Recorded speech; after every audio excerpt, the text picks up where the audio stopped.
Hello, welcome back to my channel Cindy's Primary Math. As promised in the last video, I have selected some examples to highlight the dynamic nature of angles. To introduce angle as measuring amount of 10. Those who are new to this channel, don't forget to subscribe and click the bell icon to get my future videos and free worksheets. Also, watch my previous video on misconceptions in angles.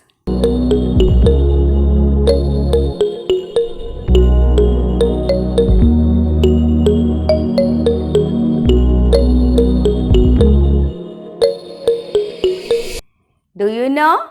The study of angles and their relationships to lines are one of the most important areas of science and civilizations.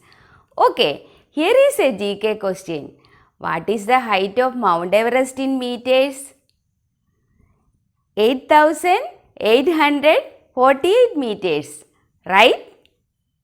You know that the Mount Everest is declared as the highest peak in the world at least 100 years before the peak was climbed. But in the 19th century, how was its height calculated? Remember, GPS and laser measurement techniques were not popular in those days. Any guess? Here is the answer. Believe me, simple geometry, that's it. It was calculated by measuring the angles between the top of the mountain and points on the ground whose positions were already known. Interesting? All these were possible only with the understanding of angles and their relationship to shapes in which they occur. Now you understand the importance of angles in real life? Okay, but what is an angle? In geometry, an angle can be defined as a figure formed by two rays or lines meeting at a common endpoint. An angle is represented by this symbol. Here, the angle shown is angle AOB. OA and OB are the arms of the angle. O is the common meeting point where angle is formed is called the vertex. In a traditional classroom, it is common for the teachers to begin the lesson by telling the definition of angle.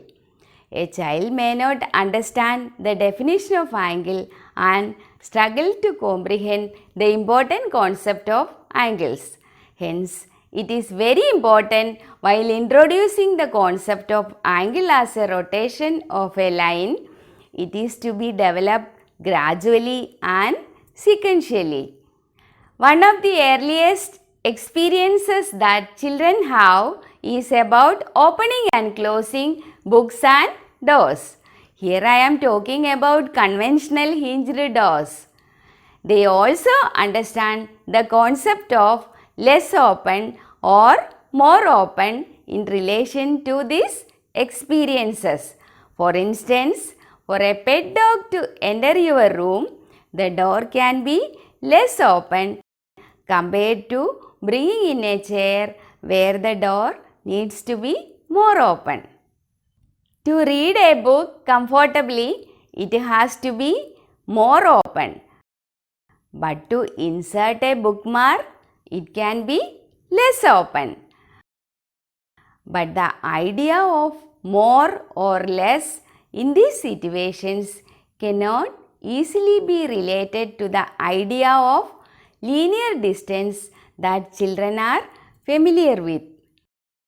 When a book is open, the distance between the pages increases. At the spine, both the pages are joined.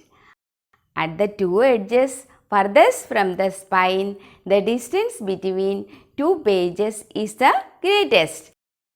The space between the pages of the book as it is open or closed can be related to the idea of rotational distance. in any particular position of an open book, the amount or rotational distance the reader has to rotate or turn the pages in order to close the book remains same. Lesser the rotational distance, less is the book or door open and vice versa. Geometers call the space formed by two lines as angle. The angle between two lines is related to the rotation of the lines. The rotation cannot be seen, it is implied and has to be imagined.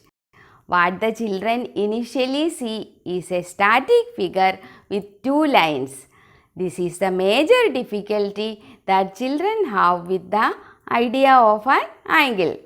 Hence, the teacher has to present the idea of angles using activities with concrete materials. Are you interested to do such activities? Sure. In the upcoming video, I will demonstrate the clock angle activity to make the concepts clear. Thanks for watching. Please like, subscribe and share this video. I will see you in the next one. Till then, bye.